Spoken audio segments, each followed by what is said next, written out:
Louisiana versus all y'all. Jared Rosa here today with former Catholic-Baton Rouge standout Remy Robert II, who is just finishing up his second year at State College of Florida and announced just a few days ago that he'll be taking his basketball career to a next stop of Wichita State. And man, how's everything been going? We were just talking about it's been such strange times, but obviously some exciting news for you and the family the last couple of days. What's been up?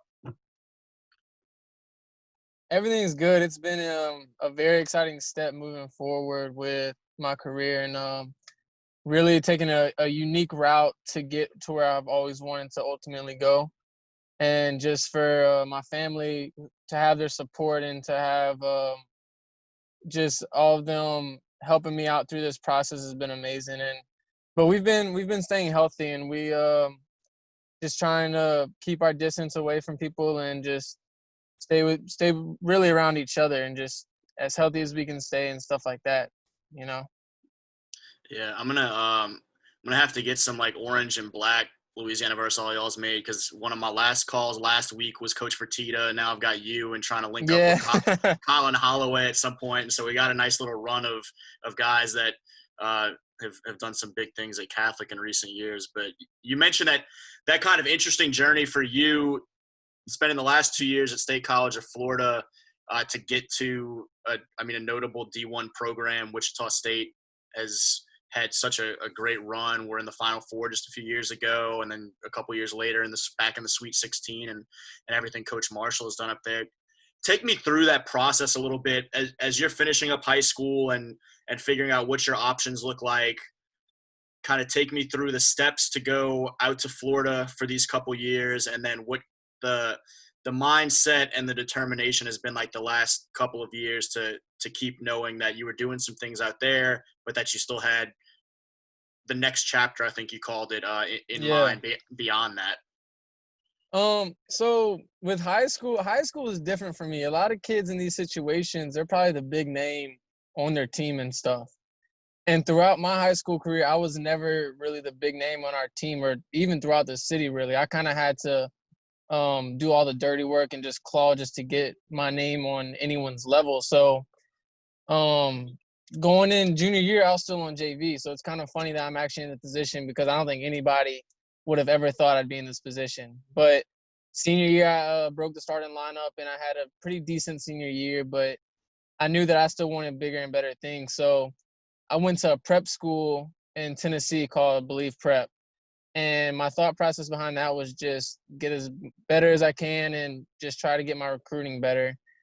And I actually had an injury. I hurt my ankle really bad, and so I never really recovered through that. And it was hard to necessarily just stay playing and stay in conditioning like that. So when the season ended, I ended up coming back at the end of the season, and I had a pretty good end of the season. And so put some film together and sent it to some schools. And I talked to Coach Parks out in State College of Florida. It's his first year there, and he had a spot for me. I actually walked on to my JUCO too, which was funny. Walked on there, and my mindset from day one there was just to do basically what I've done in my entire life, just fight to show that I can make it and stay there and stuff. And so I had some pretty good games my freshman year. Sophomore year, I had some really good games. But I would always be the kid that works hard and gets up at 5 a.m. to go shoot before class and before we work out, and stay in the gym after workouts and just really do whatever I needed to do just to separate myself from everybody else. And everywhere I've gone, I always want to leave the impression that I'm the hardest worker on the team everywhere I've been. So that's kind of just how I managed through it. And really and truly, I also, through my defense is my biggest part of my game. I know that guarding the other team's best player, which I like to do, it helps me a lot. And that's just what I try to do every game, just try to key in on that, and I let my offense feed off of that, and it helps me a lot throughout that. When you talk about kind of that scrappiness and that determination and that work ethic and everything that you're talking about, where does that come from? Because those are areas that I think if you could ask a coach what they want, those are the things that they want, and sometimes they struggle to get, whether it be from some of the star players standing out on a high school team or really anyone. Some of those effort things and just kind of that level of consistency of energy and all that. And for you had opportunities at these different junctures where some people might have folded it up and said, well, I guess it's not in the cards for me. And you kept pushing to keep pursuing your dream and finding those opportunities. Yeah. What do you kind of attribute all of that to in terms of your personality and your drive to keep this basketball thing going? I really think that's where I've grown up in Louisiana. I've grown up in Baton Rouge, and one thing for Baton Rouge is nothing's ever going to be given to you, I find. And you're going to have to work for everything you get. And so every obstacle that I've had, my parents have always told me just work hard. Nothing's ever going to be given to you. Work hard. And that's kind of what I just do. I know that basketball won't be given to me. I know that just nothing in life is going to be given to me. So I know that if I want it, I'm going to have to separate myself by what stands out. And so what stands out on the basketball court is being scrappy. And that comes from my parents, but that also comes from, in my opinion, being overlooked for a lot of years. And so I find that being overlooked, I have something to prove to a lot of people that not only can I play here, but I belong in this situation and stuff like that. And so a lot of people might think that I don't, but I love proving people wrong, and I love to just I like being the underdog that people don't really know, kind of like the diamond in the rough, just coming out of nowhere and just really leaving a name for myself. And I feel like at SCF, that's really what I did. Was no one expected a lot from me, but I really, I did everything I could do with that program to help them. And I really feel like I made a bigger name for myself than when I arrived there and stuff like that. Yeah, that's awesome. I think that's a great way to look at it. And in your time out there, you mentioned kind of making a name for yourself. From where you were as a player when you got there to where you are now, what have been some of the areas that you've felt like you've seen the biggest progress and strides from your own game? You mentioned you put forth a lot of effort. You focus a lot on the defense. Have there been particulars where you've seen kind of continuing to build on that attitude and that energy and that foundation where you've been really pleased with strides that you've made? I would say the biggest thing for defensive wise, the biggest thing has definitely been the weight room for me. I've always been a guy that'd get in the weight room, but in the off season from my freshman and sophomore year, I think I took a very huge stride in just focusing. I mean, I would wake up 5:30, 6 o'clock every morning in the off season and get in the weight room. And I think that was really big for me to stay committed and stay dedicated to that, knowing that the following season, my sophomore year, I would have a very big role in doing that. And so I think that helped me a lot.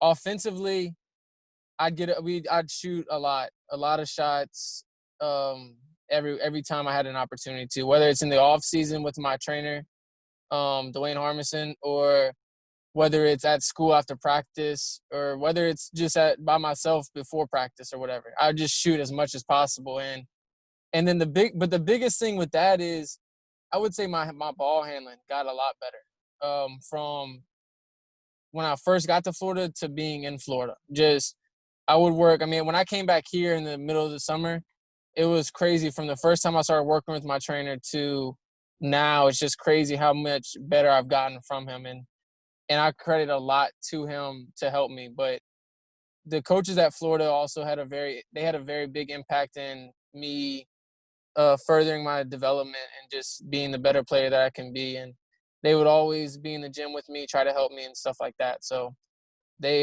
did a great job with that. During this stretch that we've been in where schools shut down in March and then everyone heads back home and are just trying to figure out how to get in what work they can for a few months there before things started to open back up. What did that part of this process look like for you, kind of the tail end of March and through April and May when everyone was kind of dealing with a lot of limitations? How did you kind of get your work in there where you could? The biggest thing I did for that was make sure that I stay in shape. And Being coming back home to Louisiana, the best thing for that was the levee.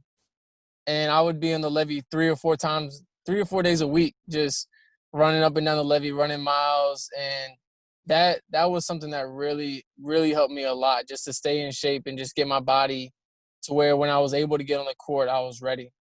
And so I did a lot of outside work too, just shooting on my goal outside, doing stuff like that. But I would say staying in shape, I really, really focused on my body a lot when I came home. And I feel like that would be the biggest improvement that I've made so far coming home. Yeah, I think the levees were a pretty popular spot for people trying to just keep the conditioning up. No, for sure. The levees are always popular. Um, so Wichita State ends up being your move from SCF. Take me through that process and kind of what you were looking at. If there were other schools that really came into play that you were considering, and what stood out about that program going up there to join the Shockers to finish out your college career. So the backstory behind that is my friend Dexter Dennis, who played at Baker. Mm-hmm. He goes to Wichita State. And then my former coach at my prep school, Tyson Waterman, is the assistant coach there. So it was really so behind that, it was a conversation with Dex, asking him like, what do you feel about this situation? And he kind of told me that he thought it'd be a good situation. So then I brought it across to Coach Tyson's mind, and I said like, hey, do you think this is something that I could make strides at, and really impact the team and help them out as much as possible? And so he thought the same thing. He thought that it'd be a great opportunity for me. And so talked to Coach Marshall and stuff, and he seems really excited to have me on board. And he just told me to be ready to work. So once I really talked to all of them, it really wasn't a very hard decision to come down to. I knew since 7th grade that my dream has been to go to Division I, and this was my opportunity, regardless of however I got it. This was my opportunity to go Division I. And so I really just took advantage of it. But another school that I was really interested in was William and Mary in Williamsburg, Virginia. They're a really high academic school, and so I was for that aspect, I was looking 20, 30 years down the line at after basketball. And so that was one that was very high on my radar. And another one, a Division III school that I find that I was very interested in was East Texas Baptist in Marshall, Texas. And I was interested in that just because if I kind of looked at it and I said, you know what, for the next 2 years, I just want to play as much as possible and I just want to have fun there, then that'd be something I went with. And when you have a kid that wants to play Division I and has done everything, trying to do everything right since 7th grade to make that happen, and you have an opportunity to, it's hard to turn that down. And I just felt that with Wichita, it was the best opportunity for me to make that happen. And I'm excited to take my next step there. Yeah, man. We've talked a little bit about some of the prominence of that program. Folks down here in SEC country, I think everyone knows kind of some Power 5 type schools, but Wichita State has, under Coach Marshall, had such consistent success. They had those couple really deep runs that I mentioned kind of starting out, but yeah, a string there where they won 30 or more games in 4 or 5 seasons.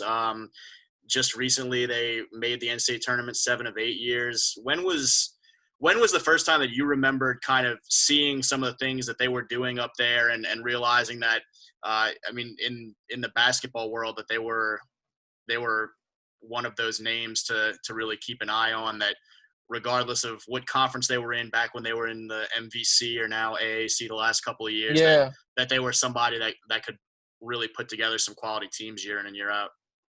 Honestly, it was my dad. So we used to watch games all the time on TV, and when March Madness came around, they stuck out that they were, at the time when they made that run to the Final Four, they were like a Cinderella team kind of. But then it just kind of became very prominent that they were meant to be there and stuff, that they were good enough to compete and they can compete at that level. And so when they started to make those runs, we started watching a lot more of Wichita State actually, and started really looking at them. And I can remember my dad at a young age just asking me how cool it would be like to have a career there and stuff like that. And so it's kind of funny that it turns out that I'm going there because, that's a school that we did look at when I was younger and stuff like that, just for, it'd be lucky to have an opportunity. But as far, like I said, I just kind of, being a fan of the game and stuff like that, you always watch every team you can. And so they were definitely a team that I would look at more. And a story about them, Ron Baker, that would probably be the player that I watched a lot of too.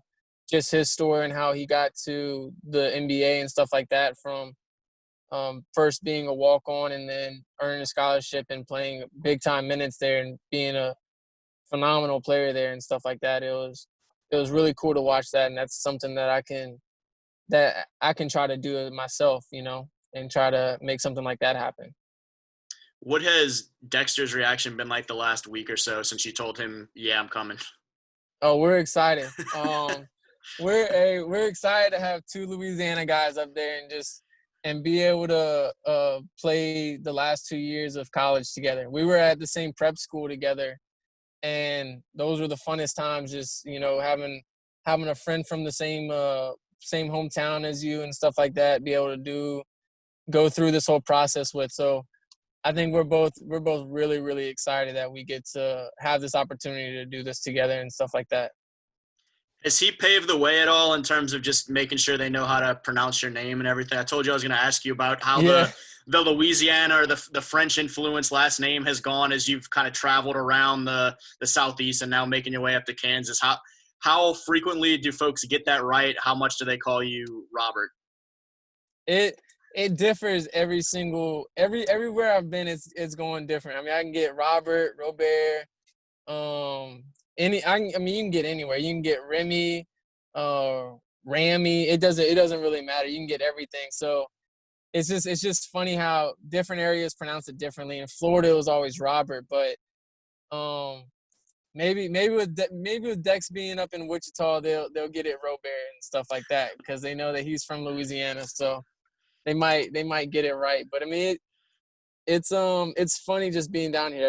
Everyone knows the culture down here and stuff like that, and so it's really cool to go to different places and hear how they pronounce it and see how much they butcher it every time. I think you gave folks that are up in Wichita who kind of saw your announcement and were wanting to hear more about you a pretty good sense of what you bring to the table. But any other messages, whether it be for the fan base up there of what to expect from you as you join that program, or even to any groups along the way, or any other young guys coming up behind you that are running into some obstacles and kind of need that motivation to keep pushing through? Yeah, I would just say for the fans up there that I'm excited, I'm ready to work. And you're going to get a person that's always going to be a workhorse and respectful. And that's how my parents raised me. So I have to be respectful and always, but you're just going to get someone that's ready and that's ready to grind and everything like that. And for kids that are, up and coming and may go through obstacles, it's really all about your mentality through it. If you let something beat you, then it's going to be hard to get through it. But if you stay focused on your goal and you stay ready to what you can do and you stay true to yourself and have faith, you can move mountains and stuff like that. And that's all I did, was just stay true. I had faith in God, and I prayed that, I can make this happen. And with the help along the way from a lot of people, family, friends, trainers, it was made possible. And it just attributes to a lot of hard work and a lot of countless hours and stuff like that. And so if you have that faith, I really believe anything's possible. I love it, man. For sure. Remy, appreciate you taking a couple minutes. Congratulations again, and looking forward to seeing what you and Dexter can do these next couple years up at Wichita State with that Shockers program. Thank you. Good deal. Again, I enjoyed it. Thank you. He's Remy Robert II, just finishing up his couple years at SCF, and now the latest member of the Wichita State Shockers program for Louisiana versus all y'all, Jarrett Roser.